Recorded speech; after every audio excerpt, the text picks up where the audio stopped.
Assalamualaikum warahmatullahi wabarakatuh. Selamat jam piro iki, Rek? Oh, selamat datang di kuliah online, penelitian operasional 1. Kita di minggu 6 ini akan, membahas tetap di bab yang sama, programa linear, cuma ini bagian 5. Nah, bagian 5 itu setelah bagian 4.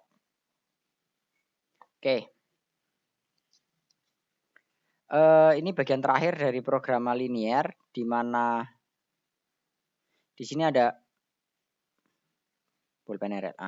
Di sini ada 2 pokok bahasan yang akan kita bahas, cuma yang akan, dibahas pada video ini adalah cuma di bagian revise simplex. Sedangkan untuk review algoritma simplex akan kita bahas melalui pertemuan online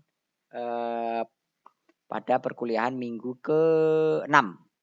Jadi nanti pas perkuliahan online kita bahas langsung mengenai review algoritma simplex. Nah, hapus. Nah, revise simplex method ini apa sih sebenarnya? Ini adalah metode simplex yang direvisi, sesuai dengan namanya. Bukan, jadi ya benar sih memang begitu sih. Tapi ceritanya begini, algoritma simplex yang original original spicy sama apa itu? Enggak, yang original itu dia itu tipenya straightforward ya. Jadi dia itu apa ya istilahnya?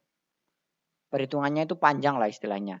Di mana kalau kita masukkan algoritma ini yang straightforward ini yang apa adanya, straightforward itu apa adanya wis gampangnya. Itu apa adanya itu ke dalam komputer, itu yang terjadi itu membebani komputer. Kenapa? Karena algoritma yang asal itu dia terlalu banyak angka yang tidak perlu disimpan oleh komputer. Jadi dia istilahnya apa ya? Banyak redundannya, hitungan-hitungan redundant yang bagi komputer itu tidak butuh karena komputer, dia kan memorinya terbatas, nggak kayak memori manusia yang manusia memorinya tidak terbatas, tapi kemampuan kecepatan menghitungnya terbatas. Sedangkan komputer kecepatannya cepat, tapi memorinya terbatas biasanya. Nah, oleh karena itu, para peneliti dulu itu mereka menciptakan revise simplex method. Jadi, algoritmanya agak direvisi sedikit dengan tujuan supaya memudahkan komputer untuk melakukan suatu perhitungan, begitu. Ini suara saya masuk ini, oke. Aman berarti. Oke. Nah,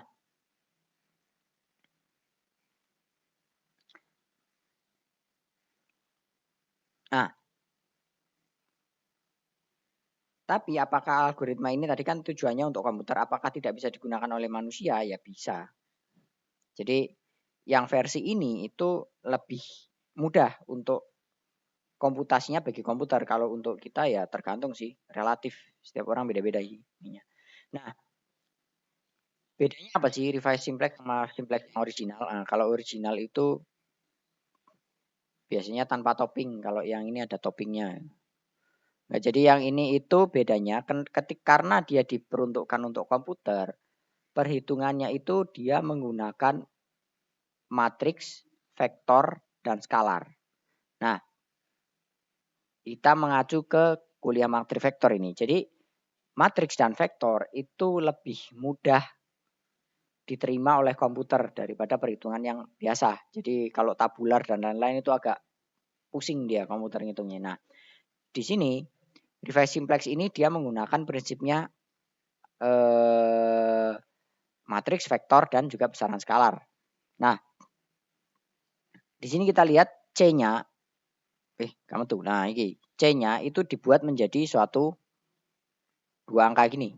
Matriks ukur isi 2 angka. Matriks isi 2 angka yaitu berarti dia adalah vektor sebenarnya. Jadi di sini dia jadi vektor, ini jadi matriks A-nya. Ini kasusnya Windows Glass ya, kalian cek lagi kasus Windows Glass. Yang ini matriks identitas. Kan jadi A, I. Jadi suatu matriks. B-nya vektor. B-nya yang sisi kanan 4, 12, 8. X-nya ini vektor X1, X2 dan XS atau di sini slack ya. S-nya itu slack berarti atau gampangnya artificial variabelnya kita lah. Artificial variable ini ada X3, X4, X5. Jadi semuanya dibentuk menjadi bentuk matriks dan vektor. Nah, kalau di sini representasinya bentuknya sih matriks. Tapi matriks dan vektor itu masih sedulur lah. Masih saudara, dia masih ada di kuliah aljabar linear. Nah, ketika kita masuk ke iterasi 0. Nah, kita masuk ke iterasi 0. Prinsipnya sama seperti tabel simplex pada umumnya, pada seperti biasanya. Nah, cuma di sini yang perlu dicatat itu runtutannya agak berbeda. Jadi kita punya XB. B itu apa berarti? Basic variabelnya. Di mana basic variabelnya itu menggunakan yang tadi slacknya 3, 4, 5. Ini prinsipnya seperti simplex yang original atau simplex yang asal. Kemudian kita punya matriks B besar, di mana isinya adalah matriks identitas atau matriksnya punyanya si basic. Nah, kebetulan ini isinya identitas karena basic variabelnya X3 itu back ya. X3 itu ini, X3, X4, X5. Jadi isinya jadinya ini. Jadi bentuknya matriks identitas. Lalu kita cari inverse-nya. B-1, inverse-nya dari matriks B. Nah, kebetulan ini B dan B-1 inverse-nya sama karena bentuknya matriks identitas. Nah,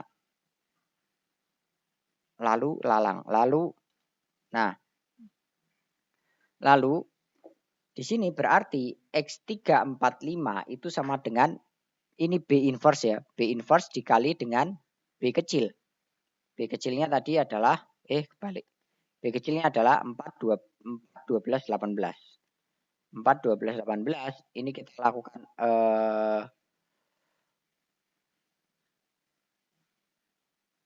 dot produk kita menghasilkan angka 4, 12, 18. Nah, di sini C konstanta atau cosnya untuk basic itu 0, 0, 0 karena X3, 4, 5 itu nggak punya nilai konstanta di objective function-nya, di C-nya. Nah, lalu Z-nya itu dihitung menggunakan C ini dikalikan dengan hasil yang ini. 4, 12, 18. Temunya Z-nya masih 0. Nah, lalu kita masuk ke iterasi 1. Nah, di iterasi 1 berarti kan ada variabel yang masuk menggantikan variabel yang keluar. Variabel yang masuk apa ini? Di sini ada X2. Tahu ngambilnya dari mana X2? Ini kita menggunakan cara yang sama yaitu minimum rasio tes. Nah, minimum rasio tesnya dilakukan dengan yang seperti simplex yang biasa. Nah, ini 4, 12, 18 itu kita bandingkan dengan nilai yang mau masuk. Entering variabelnya di sini apa? Kita kembali ke soalnya.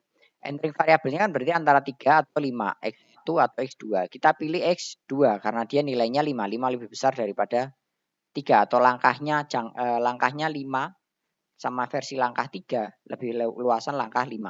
Nah, lalu berarti kan X2, berarti kan ini X1, X2. X2 berarti kita ambil angka ini 022. Nah, di sini kita bandingkan dengan angka 022. Nah, kita bagikan. Ini 4, ini tak hingga. Ini berarti berapa? 6, 6, ini 9. Berarti yang kita gantikan adalah yang tengah ini. Ini punya siapa? X4. X4 berarti X4 ini ditukar dengan X2. Karena tadi kita milihnya yang 5 tadi. Logikanya sama seperti simplex biasa. Nah, makanya ini X2-nya masuk. Nah, XB-nya berubah menjadi 3, 2, dan 5. Oke. Nah, lalu berarti nilai ini tengahnya juga berubah. Ini punyanya X3, X2, dan X piro iki mau? 5. Nah, X2 kan 0, 2, 2. Lalu kita cari nilai inverse-nya. Nah, ini masukkan ke NumPy aja. Kemarin kan sudah saya ajari pakai NumPy-nya Python untuk ngitung inverse. Nah, ketemu inverse-nya seperti ini. Lalu inverse-nya B-1 kita kalikan dengan B. Nah, ketemu nilainya 466.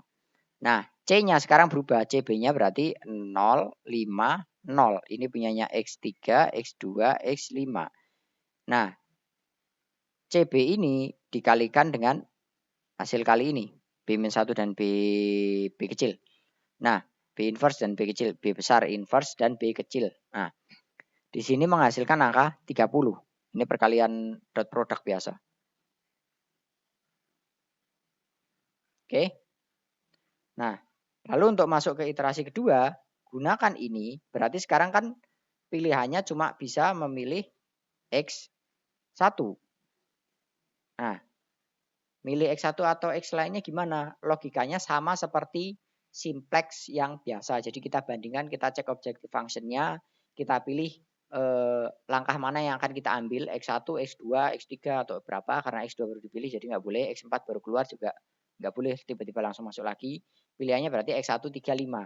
5 tidak berdampak, 3 tidak berdampak, jadi yang kita ambil adalah X1. Nah, X1 ini 466, X1 tadi berapa ininya ya? 103. X1 adalah 103. Ini kalau kita minimum rasio tes kan berarti ini 4. Ini tak hingga nggak bisa. 6 bagi 3, 2. Nah, yang diambil berarti yang ini. Berarti X5 nanti digantikan oleh X1. Kita coret ganti X1 nanti. Nah, sorry. Nah, kita masuk iterasi 2. Nah, benar kan? Basicnya menjadi X3, X2, X1. 3, 2, 1. Nah,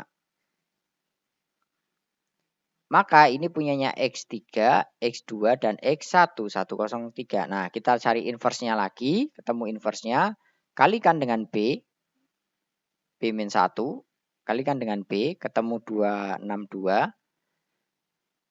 CB-nya menjadi 053, ini dikalikan dengan 053, ini di sini, ini ke sini. Nah, ketemu angka 36. Lalu, cek objektifnya lagi. Dari objektif, jadi kalian cek original simplex-nya pakai cara yang sama.